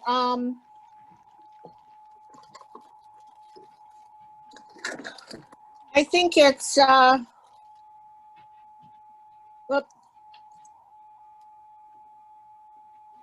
it's roughly 6 inches. Okay. So there's not very much of it. Yeah. How did you get it? Just a fluke. So I belong to Metro Woodcarvers Association, and every year we go to Everett, Michigan for a wood carving seminar. And at the wood carving seminar, there's this wood carver that does Indian carvings, and he's out of Minnesota, and he brings bristlecone pine to sell. And he gets it because he knows somebody who lives on land that has it. It's a personal friend of his. So it's not illegal to have it from him because he has permission. Yeah. So he brings it and sells it. I've got a nice piece that's long. I don't know if I can put my fingers on it. Let me see. You guys talk. I'll see if I can find it. Okay. I know a lot of people like to turn Norfolk pine. Yeah. Yeah. The branches are evenly spaced around, so you Yeah, get I've turned it, and I've got I think I've got 1 or 2 old pieces. Yeah. I'd like to get some. And then in Hawaii, they got Captain Cook pine, and they call it that because Captain Cook brought it there. And it's sort of like Norfolk pine, but it's you know, it's got some interesting shading to it, and the turners like that out there. But that's also a protected one out there. It's hard for them to get it. Yeah. Well, Norfolk Island pine is very nice, but you're supposed to turn it wet. Yeah. Oh. And Why is that? I don't know. I guess because that's the. I honestly can't tell you why. Seems like that'd They be say- the worst way to turn it because it's such a sappy wood. I know, but trust me, that's the way you turn it. Maybe when Like- it's dry, it's too brittle. Yeah, maybe. Could be. When I've got a couple of old pieces that are super dry, and I have not turned them. One of these days I will, but yeah, my old club, some guys went to Florida and bought a Norfolk Island pine tree and brought it back to the club, and I had a couple pieces of it, and it really does turn nice, but you turn it wet, and it Is can it be almost particularly pretty? translucent. Pardon me? Is it particularly pretty? What Yes. is it? Oh, It's very pretty. It can look translucent, and it's very pretty if you can turn it real thin. are you talking about North Fork pine? Yeah. Yes. Oh, place down in Florida if you want it, and I've been to their wood mill. It's at his home, and it's called Wood Turners for You. All right. And I buy my wood from them, and when it is an extremely pretty wood. Yeah. And every of the little round circles are a branch. So the more of those that are in there, the more valuable the pieces for you. And you also, they send it to you. Shipping's a little expensive, but they ship it to you already pre-cut round. So you're not paying for scrap wood that you're going to cut off. Right. And they have on their website, you can go to where they have the menu of woods that they have, and they go all over and buy it from disasters, trees that have come down because of hurricanes. But I've always had really nice wood from them. It's called Wood Turners for You. What kind of wood was it? It was North Fork pine. North Island pine. And I get ambrosia, anything where he can get it, he will put it on both in bowls and spindles. Yeah. And you have to orientate the branches that go around it. They have to be orientated in a certain way. They have to be pointing up. So you got to talk to somebody that knows, that's done it before, to figure that out. Yeah, I've turned it. It's matter of fact, I just sold a bowl to a lady that it was the North Fork pine. Yeah. And it's an extremely pretty wood. Rudy Lopez has turned a lot of it, and he's done quite a few demos with it. So look up Rudy Lopez on YouTube and find anything he's made with Norfolk Island pine, because he does beautiful work with it. Beautiful wood. Yeah. So we've got about 20 minutes left. Anybody else? Yeah, I have a quick question. Oh, yes. Who? Cindy? Oh, okay. I got a question. Was that you, Cindy? Yeah. Okay. What's a good thing to? Yeah. I don't know if you can hear me. What's a good thing to use to clean your CBN wheels? I haven't had to clean mine yet. Did you get that? Oh. Really? Yeah. How do you know if they're wearing? They don't. Yeah. They don't wear out? No, they're supposed to last you a lifetime. Okay. And unless you use cheap steel on them. Okay. How did you say to clean them? I don't think you clean them at all. Oh, Now, okay. at one of our last meetings, I thought it was Cindy that got something that was a finish that's supposedly used on CBN wheels. It's not a. Do you think that's gumming it up? Cleaner.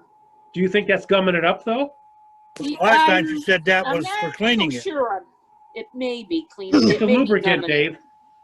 Okay. If you think that's gumming it up, I would contact Ken at Wood Turner's Wonders and ask him about that. Yeah, I think I will. Yeah. All right. Yeah, I've never guys. cleaned mine. I've never had to either. I've had to clean up a lot around it, all the shavings and stuff. Yeah. When I was working, I was a mold maker, and we had these sticks. I don't have any now. They were almost like a carborundum stick, but these were white and very fine, and we could clean the wheels with those. They'd break down very fast, so they didn't clog up your diamond wheel. That's what we had, was diamond wheels. And they work very well for cleaning the wheel. Sometimes people would put things on there like aluminum or copper, and that would clog the wheel up.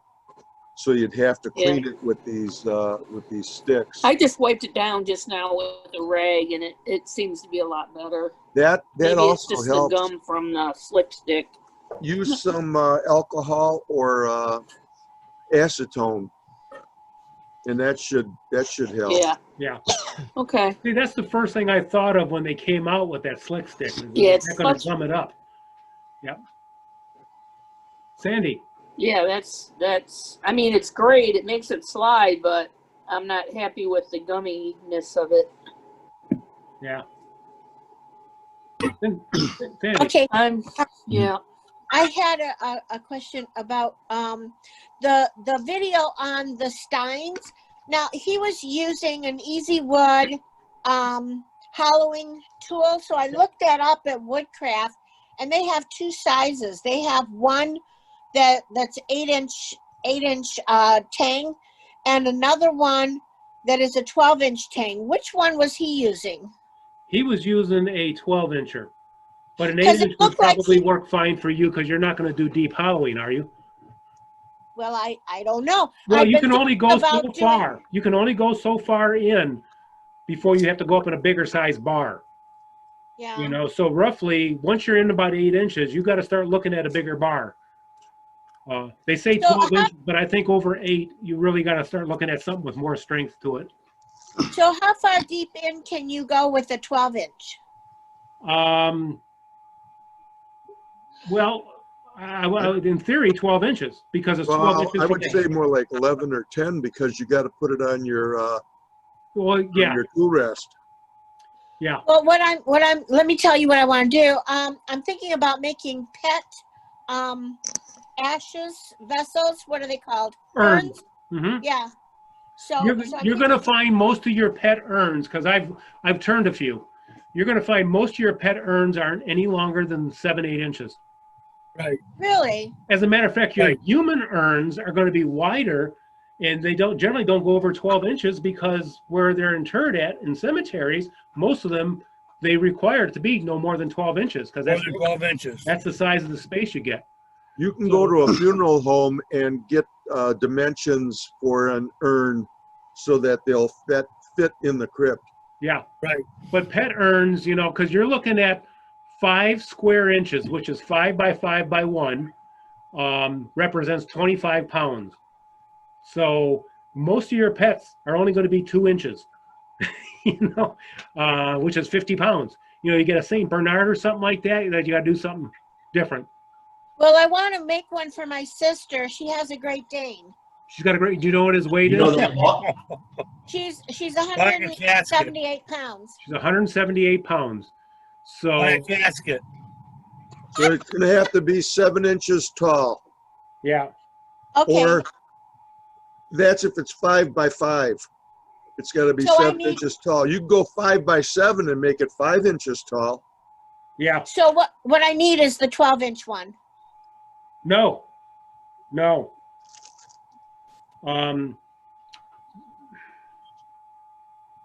Is there more wobble? Is it harder to control the 12-inch one? Well, it can be. You got to take a lot lighter cuts than you would if you had your tool rest, you know, close up where you had the weight on your tool rest.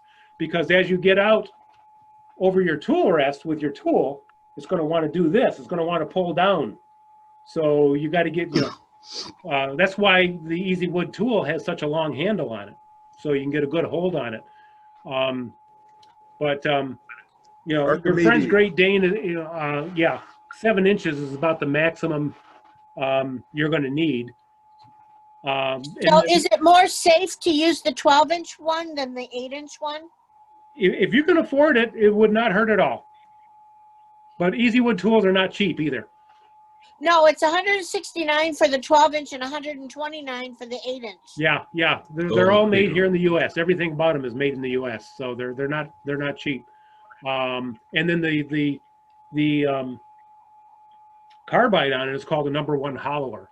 So that's the size he was using, was a #1 hollower. So it's a #1 hollower. Yeah. Now see, I myself have a Lyle Jamison hollowing rig, which uses a #1 size carbide piece in it. That's a complete rig though. It'll cost you a lot more. And there's other ones out there. There's Simple Wood Tools has got the articulating arm. Trent Bosch has got the articulating arm. Tim Yoder's got the elbow, which is an articulating arm. There's numerous ones out there. I've got the Tim Yoder one, and I've got the little Hogger from Campbell, from Carter Tools. and that does really nice. Yeah. It's a bit that's carbide, but the holder is angled, I don't know, maybe 10, 15 degrees. Yeah. And you get a real nice cut, and it's self-limiting in you can't take too deep of a cut with it. That's what I'm using in my Lyle Jameson. I got it from AZ Carbide. Okay. Because the little hogger? Yeah, because he provides them for Carter. Okay. I think he's partly invested in Carter too. So the little hogger, is that like a system then? The little hogger is a bit cutter. It's a cutter. It's got a little arm on it, and then on the end of the arm is the little round carbide, which is about 6 millimeters, I think. Let me grab my Lyle Jameson because I can show you.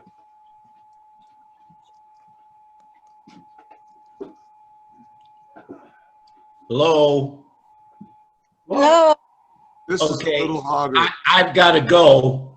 Oh. Bye. I got to go. So I want to wish all of you a Merry Christmas. Thank you, James. And a Happy New Year to you. And we'll see you probably at the next meeting and so forth. Okay. Merry Christmas and stay safe, my friend. I will. Thank you. care. Bye. Okay. So this is my Jameson rig, part of it anyways. There's a lot to it, but let me see if I can get this up. This bit here is the little hogger. Can you see that okay? It's a little arm, and on it is a carbide round tip, which is about 6 millimeters. And like Mike says, it limits you on how deep of a cut you can take. Unless, of course, you're using catalpa like I did, which is going to take a big gouge if you're not careful. Softwoods, you got to be very careful with. But when I bought the Lyle, it came with the typical machinist tip, the carbide, and that's very hard to control. And so what's hard to control? The regular carbide tips that machinists use. They're designed for cutting metal. Oh. Here, I got a tool with one.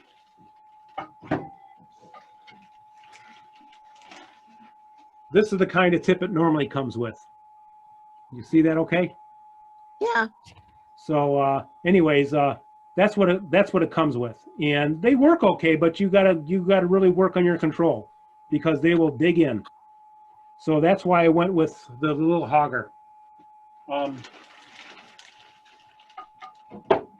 And I got mine from AZ Carbide because Ron Campbell's my buddy, and he owns AZ Carbide.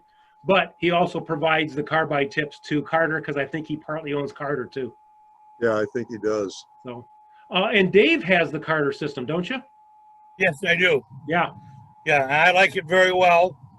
I won't say it's the best or it's the only one I've ever used. So yeah, the Carter and the Jameson are called captive hollowing systems. So they're basically captive in a frame, whereas the articulating arms they articulate on metal arms, and depending on the brand, they connect to your tailstock.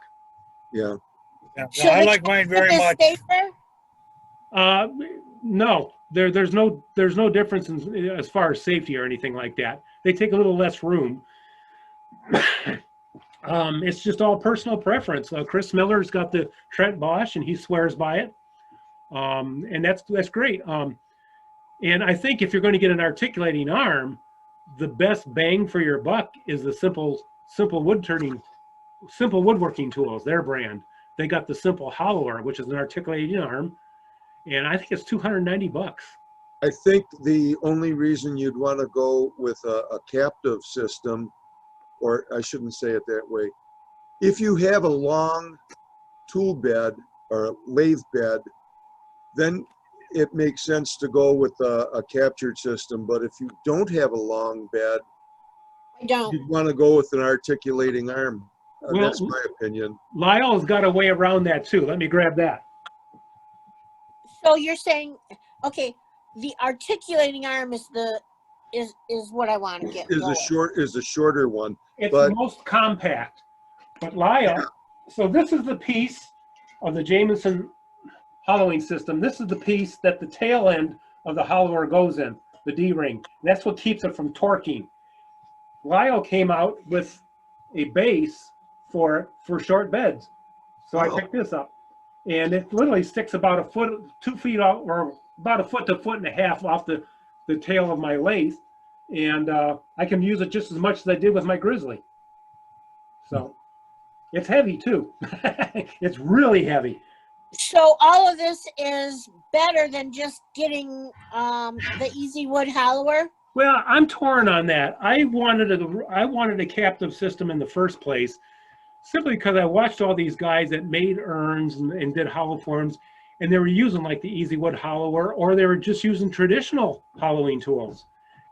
And one of the complaints I've heard from people who use traditional tools is the torquing when they get out over the end of the tool rest. Right. And the trying to spin. That's what I'm afraid of. Yeah, John Jordan came out with a thing. It's a long bar with the tip on it, but it's got a U-shaped piece on the arm, so it keeps it kind of locked in your arm. But the problem is, you're still going to be doing this, you know? So that's why I wanted a captive system or an articulating arm system. And I went with captive for 2 reasons. Number one, I know Lyle. I love Lyle. I've known him for many years. And so that's why I went with his system. And number 2, I wanted to be able to go deeper. In my mind, I thought I was going to do a lot of deep hollow forms when I got it. I now realize years later that I'm probably not going to do a lot of deep hollow forms. If I do, I'll probably do segmented, because you can build up. You build them up. You shape and build up from there and sand it that way. But I love my system. It's just you got to have $450 to drop into it. So, yeah. So I saved my pennies up for a while. You know, yeah, that's next year. Just like the chainsaw I got the other day. You know, I was saving up. I was going to put $20 from every check I got from the government away until I had enough. And then my mother-in-law sent us a $1,000 check for birthday. So I said, I'm going to go out and buy a chainsaw. Did you give her my address yet? I just had a birthday. Where's mine? I have not gotten my check. Rochester Lawn Equipment, $179. I need to be adopted. What'd you get, a 16-inch bar? Yes, it's the Husqvarna 120 Mark II. Yeah, but those captive systems also need a whole lot more room than Sandy has to store it when she's not using it. Yeah, you know, like I said, I got a little shop, and I have the base of it setting up against my shelves, and then I got the main part of it hanging in the back corner of my shop from a hook in the ceiling, and you know, because it takes up so much space. And the Sorry, my clock is going off. That's okay. Did you make it? No. This is my articulating arm. Oh, there you go. Which one is that? This is Yoder's. Tim Yoder's, the elbow. Yeah. Which he actually bought that company. Yeah, he used it, liked it so much that he bought the company. Yeah, and the one unique thing about his that I liked is it actually attached to the quill rather than go into the mortise. And I thought that was structurally a little bit more sound. The only thing I don't like about it is the laser they gave you with it is cheap. Yeah. I went out and bought a different laser, and I had to do some jury rigging to get it to stay on all the time, you know, because I didn't want to hold the button down. But it works fine. But it's the same with the Jameson. The laser kept blinking because of the vibration. Yeah. And I know he's still working on that. So I ended up, and I put this out on Facebook, and I think I brought it to a club meeting where we were meeting face to face. But I made my own laser. I took a pen blank. I bought a laser module off of Amazon for $5. Oh. And then I hardwired it in and glued it all into the pen blank.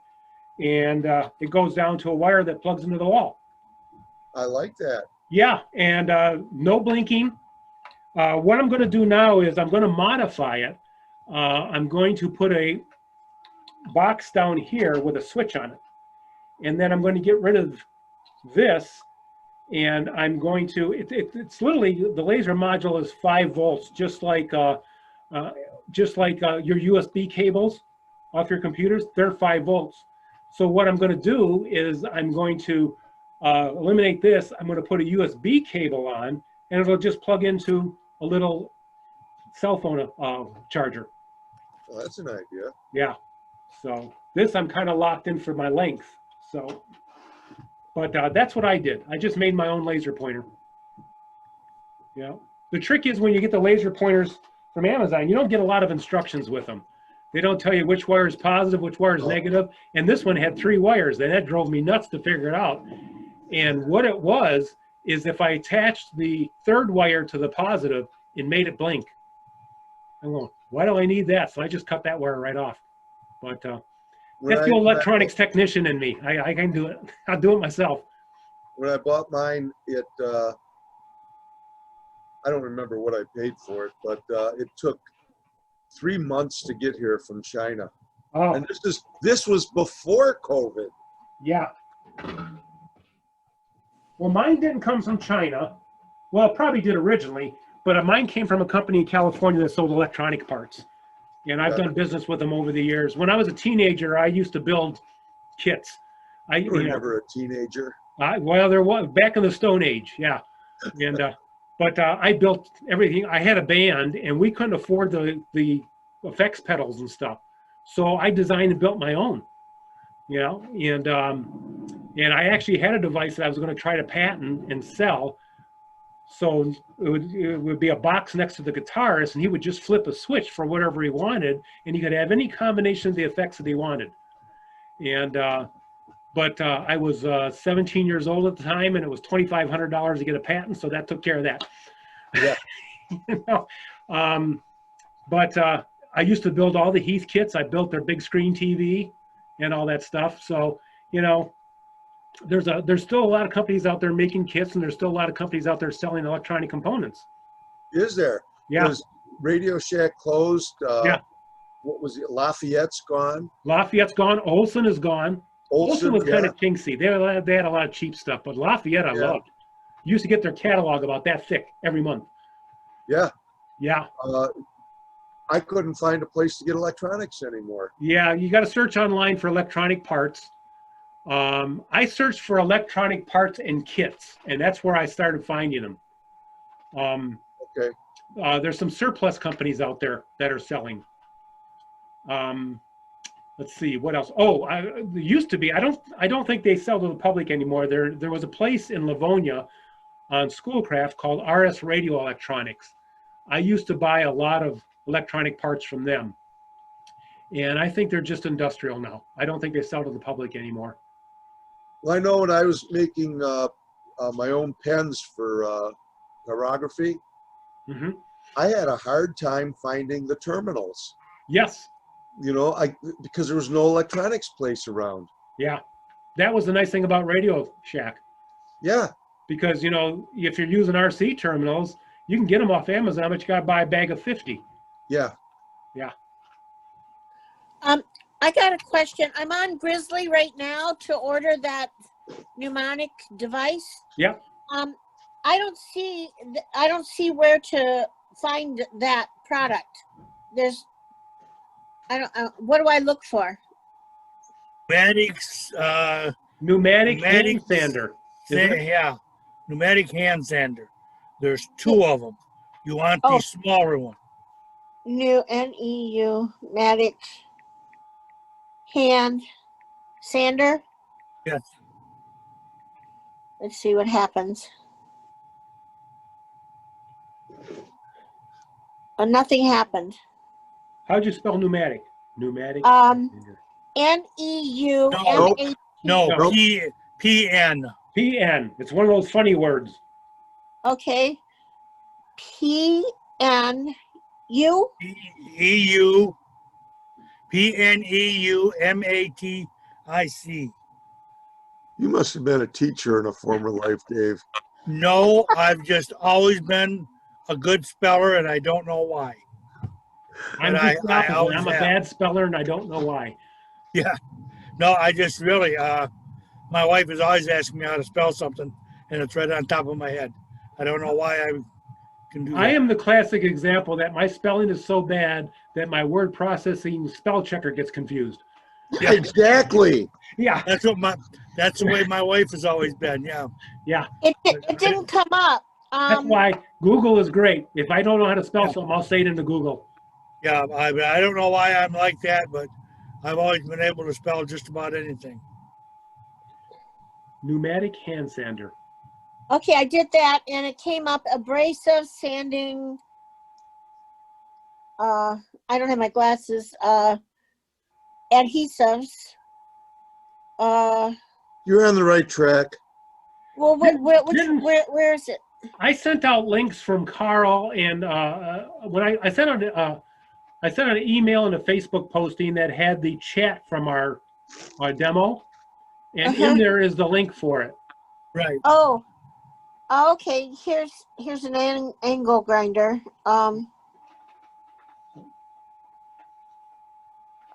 Okay, there's a 7.5 inch by 2 by 1/4. It's 149.